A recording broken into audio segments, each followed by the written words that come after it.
ప్రభుత్వ పాఠశాలల్లో మెస్ బిల్లులను విడుదల చేస్తూ విద్యారంగ సమస్యలను వెంటనే పరిష్కరించాలని జూలై 18న నల్గొండ జిల్లా దామరచర్ల మండల కేంద్రంలోని ఎస్ఎఫ్ఐ విద్యార్థుల సంఘ ఆధ్వర్యంలో విద్యార్థులచే భారీ ర్యాలీ నిర్వహించి దామరచర్ల ఎంఆర్ఓ కార్యాలయం ముందు ఆందోళన కార్యక్రమాలు నిర్వహించిన అనంతరం స్థానిక ఎంఆర్ఓకి వినతి పత్రం అందజేయడం జరిగింది.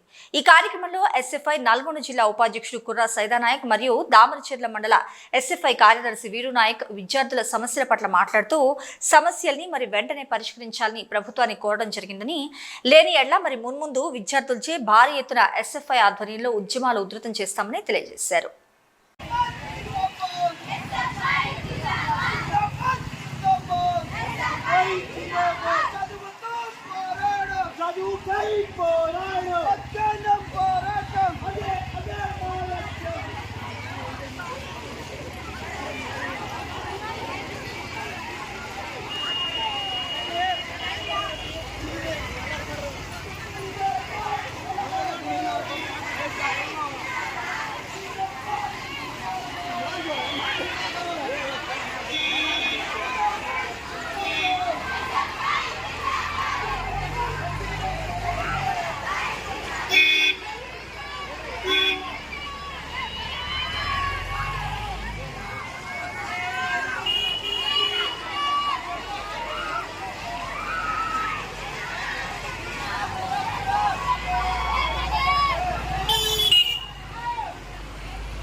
దామరచర్ల మండల కేంద్రంలో ఉన్న ప్రభుత్వ పాఠశాలలో విద్యారంగ సమస్యలు వెంటనే పరిష్కరించాలి. హాస్టల్లో ఉన్న మెస్ కాస్మెటిక్ ఛార్జీలు వెంటనే విడుదల చేయాలి. అదేవిధంగా పెరుగుతున్న ధరలకు అనుగుణంగా మెస్ కాస్మెటిక్ ఛార్జీలు పెంచాలి. అదేవిధంగా దామరచర్ల మండల కేంద్రంలో ఒక కేజీబీ ఉంది, ఒక గిరిజన బాలుర గురుకుల పాఠశాల ఉంది.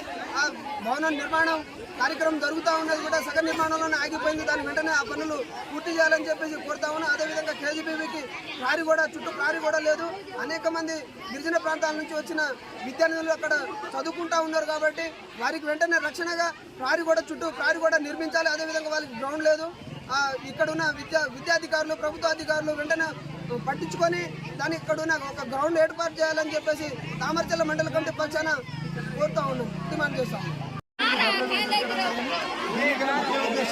తెలంగాణ రాష్ట్రంలో విద్యార్థుల సమస్యలు పరిష్కరించాలని, బకాయిలో ఉన్న విద్యార్థులను కాస్మెటిక్ ఛార్జీలను విడుదల చేయాలని, అదేవిధంగా పెరుగుతున్న ధనాంతరంగా ప్రభుత్వ పాఠశాలల్లో చాక్లెట్స్లు శానిటైజర్ విషయానికి వచ్చేసి అధిక బడ్జెట్ని విడుదల చేసి ప్రభుత్వ పాఠశాలను బలోపేతం చేయాలని